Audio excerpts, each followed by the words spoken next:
ಗುಜರಾತ್ ವಿಮಾನ ದುರಂತ ಪೈಲಟ್ಗಳ ತಪ್ಪಿಲ್ಲ ಎಂದ ರಾಜೀವ್ ಪ್ರತಾಪ್ ರೂಢಿ. ಕಾಪಿ ಹೊಡೆದಿದ್ದಕ್ಕೆ ವಿದ್ಯಾರ್ಥಿಗೆ ಐಎಎಸ್ ಅಧಿಕಾರಿ ಕಪಾಳ ಮೋಕ್ಷ. ಗುಡಿಸಲಿನಲ್ಲಿ 100 ನಾಗರಹಾವಿನ ಮರಿಗಳು ಪತ್ತೆ. ಇದೆಲ್ಲವನ್ನ ನೋಡೋಣ ನ್ಯಾಷನಲ್ ನ್ಯೂಸ್ ಟಾಪ್ 9 ನಲ್ಲಿ.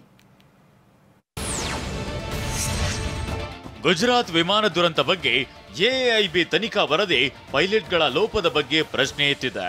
ಎಂಜಿನ್ಗಳಿಗೆ ಇಂಧನ ಪೂರೈಕೆ ಬಂದ್ ಮಾಡಿದ್ರಿಂದಾಗಿ ಹಾಸ್ಪಿಟಾಲಿಟಿ ಕ್ಷೇತ್ರದಲ್ಲಿ ಜಾಗತಿಕ ವೃತ್ತಿಯ ಕನಸು ಇದೆಯಾ? ಜಾಗತಿಕ ಅಧ್ಯಯನ ಉದ್ಯೋಗ ಅವಕಾಶಗಳೊಂದಿಗೆ ಭಾರತದ ನಂಬರ್ 1 IIHM ನಲ್ಲಿ ಓದಿ ಪ್ರವೇಶ ಆರಂಭವಾಗಿದೆ. ಈಗಲೇ ಸೇರಿ.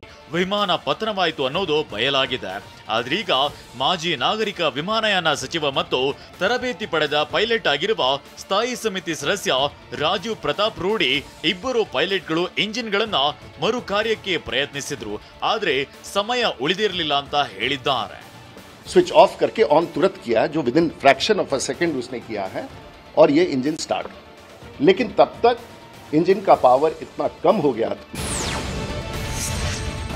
ಫುಡ್ ಡೆಲಿವರಿ ಮಾಡುವ ನೆಪದಲ್ಲಿ ಡೆಲಿವರಿ ಬಾಯ್ ಒಬ್ಬ ಅಕ್ರಮವಾಗಿ ಮದ್ಯ ಪೂರೈಕೆ ಮಾಡುತ್ತಿದ್ದ ಘಟನೆ ದೆಹಲಿಯಲ್ಲಿ ಬೆಳಕಿಗೆ ಬಂದಿದೆ. ಪೊಲೀಸರ ತಪಾಸಣೆ ವೇಳೆ ಇದು ಪತ್ತೆಯಾಗಿದೆ. ಹೆಚ್ಚಿನ ಆದಾಯ ಗಳಿಸುವ ಸಲುವಾಗಿ ಯುವಕ ದಶರಥ್ ಕುಮಾರ್ ಎಂಬಾತ ಅಕ್ರಮವಾಗಿ ಮದ್ಯ ಸರಬರಾಜು ಮಾಡ್ತಿದ್ದ. ಇನ್ನು 25 ವರ್ಷದ ಖುರ್ಷೀದ್ ಅನ್ನೋ ಡೆಲಿವರಿ ಬಾಯ್ ಕೂಡ ಇದೇ ಆರೋಪದಲ್ಲಿ ಬಲೆಗೆ ಬಿದ್ದಿದ್ದಾನೆ. ಈತನ ಬಾಕ್ಸ್ನ ಮತ್ತು ಬೈಕ್ನ ಡಿಕ್ಕಿಯಲ್ಲಿ 400 ಕ್ವಾರ್ಟರ್ ಮದ್ಯ ಪತ್ತೆಯಾಗಿದೆ.